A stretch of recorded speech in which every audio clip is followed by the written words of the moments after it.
مرحبا بكم حبايبي في قناتي لو موند دو تيتي. اليوم جيتكم بوصفه جديده ظريفه وخفيفه كما العاده، اللي هي الياغورت على فاني، الياغورت بنكهه الفانيليا. اليوم راح نشوفوا هاد الوصفه اللي فيها 4 خطوات لازم تتبعوها مليح باش ننجح لكم الوصفه. نعطيكم مقادير هاد الوصفه اللي هو 1 لتر دو لي، لتر من الحليب، عندي 100 غرام دو سكر كاسوناد، مي تقدروا ديروا السكر العادي ما فيش مشكل. هذا السكر صحي احسن من السكر الابيض كما كاع تعرفوا. عندي هنا 200 غرام ياغورت ناتوريل، قيس علبتين تاع الياغورت ناتوريل، فوالا ناتوريل سان سكر سان نكهه سان ريان دو تو. وعندي 2 سكر دو فاني، تحبوا ديروا لا فاني اون بودر ما فيش مشكله. عندي هاد لي بو هادوما سي دو لا ريكوب، انا جيزي ريكوبيري من الياغورت اللي نشريه وخليتهم سور لو كوتي، ندير بهم انا الياغورت في الدار. تقدروا ديروا دام دي بول كوم سا ولا اون فير كوم سا، ولا حتى هادو تاع النوتيلا فيهم الغطاء انكور اي ميو، باغ ما تعمروهمش بزاف. فوالا نسحق بون انا كيفاش نغلي الحليب ديالي. هذا بتي فوي باش نخلط به، وهذا لا مارميت هذه هي اللي يتخمر فيها الياغورت نتاعي. تبعوا معايا حتى باش تفهموا. الوغ جو في ميتر لا بروميير ايتاب اللي هي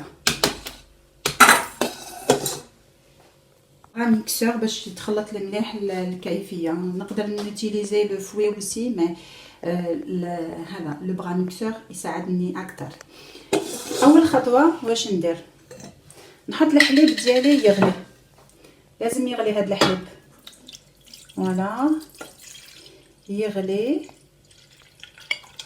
نحطه فوق النار ونرجع لكم. الحليب ديالي قريب يفيض، ها هو راهو بدا يدير دي بول سور لي كوتي. كي بدا يدير هاد لي بول هادوما نحبس عليه، فوالا لو فو بلي وصل درجه الغليان حتى بدا يغلي، راكم تشوفوا في لا بتيت فيمي طالعه. فوالا نوقف هنايا.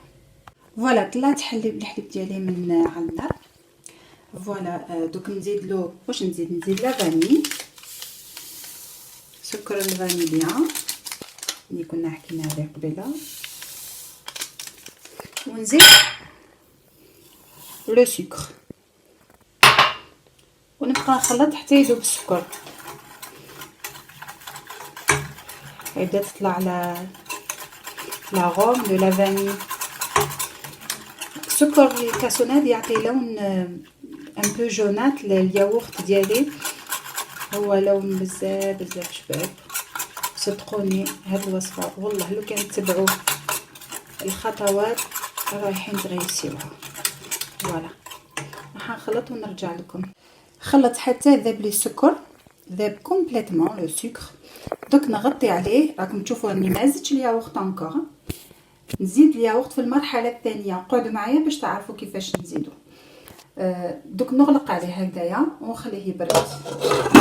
خليه يبرد، لازم يوصل لا تمبيراتور با امبيونط مي لا تمبيراتور اللي لازم نحكيو عليها في المرحله الثانيه. الوغ تبعوا معايا، هاد الخطوه مهمه جدا في هاد الوصفه.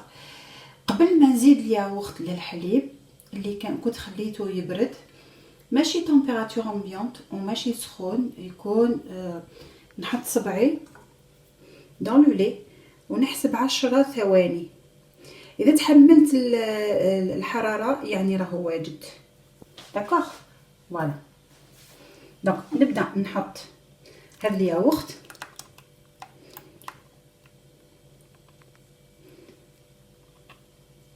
نحط الياغورت، جو كومونس ا لو ميكسي ونرجع لكم. قلنا غادي ميكسي بيان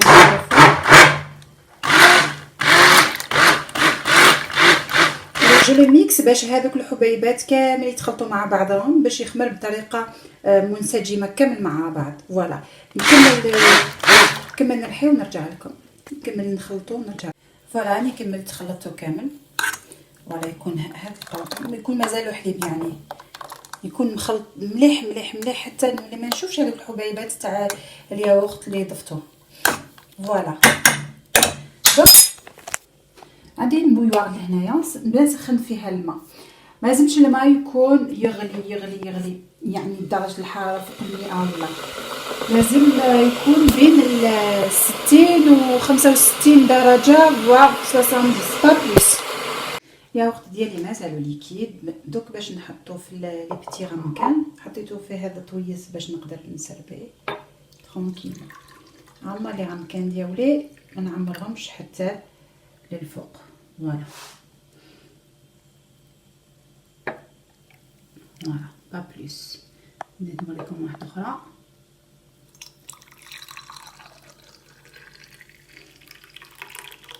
فوالا كما نعمر كاع لي غامكان ديالي ونرجع لكم. فوالا ها هو الياغورت ديالي راهو جاهز باش يخمر لا فيرمونطاسيون يعني. دوك نوريلكم كيفاش نغلقوهم من الفوق. عندي هاد البابي الومنيوم ما حكيت لكمش عليه، ورقه الالومنيوم نقسمها على 4 ها هي، ونبدا جو فيرم هاد لي بيتي بو تاع الياغورت ديالي. انا عندي تليفون في يدي ما نقدرش نخدم بيد وحده، نغلقهم ونرجع لكم.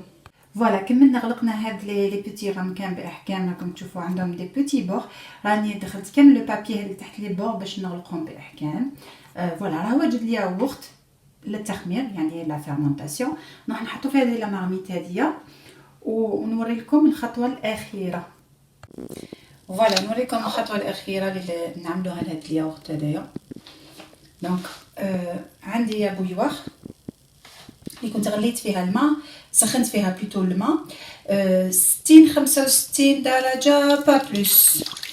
ماشي ما يغلي سخون بصح ماشي 100 درجه، يكون 60 65 67 با بلوس. فريمون نوصل الماء لو نيفو تاع الياغورت، لازم يوصل لو نيفو تاع الياغورت. فوالا كما راكم تشوفوا وصل الماء لو نيفو تاع الياغورت ديالي.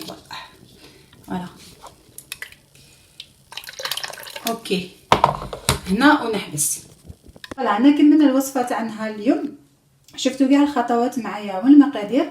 نغلق على هاد لا مارميت ونحطها dans un four طافي لمده 8 ساعات. dans un four étant في فرن طافي مده 8 ساعات باش تعمل لا فيرمونطاسيون. ما نروحش بوج لي غامكان بوجيهم نشوف الياغورت ديالي ولا ندير ولا لا شوز كي فو با فير. ما لازمش تبوجيو لي غامكان ديالكم، ما لازمش تهزوهم سينو سا فيغ الرايب ولا البن. فوالا يفسد لكم. vous allez interrompre la fermentation تاع الياغورت et ça va faire du n'importe quoi. alors voilà بعد ما يجوزوا 8 ساعات نمسح لي غامكان ديالي ونحطهم في الفريجيدير لمده ساعه على الاقل باش نقدر نتناول هاد الياغورت يعني. فوالا باش يبرد شويه ومن طا يشد روحو شويه. فوالا ولا عجبتكم الوصفه ما تبخلوش عليا باللايك ولابونمون والبارطاج بيان سور. بارطاجيوها افيك لو بلو نومبرو بوسيبل. لا عجبتكم فريمون الوصفه وحبيتوا دوطخ اروم مثلا ياغورت على فريز، ياغورت او سيترون، حطوه لي في الكومونتير. انا نحاول كل جهدي باش نديره لكم. ما بقى لي غير نقدمه نوريه لكم في طبق التقديم. هذا هو الياغورت اللي درناه مع بعض حبايبي. نوريكم برك لا تيكستور. فوالا شوفوا كيفاش جا القوام ديالو مثل كانه الياغورت اللي نشتروه واحسن فريمون احسن. جربوا الوصفه ما تندموش وما تنسونيش باللايك والابونمون. جو vous dis à la prochaine vidéo ان شاء الله. تهلاو في رواحتكم.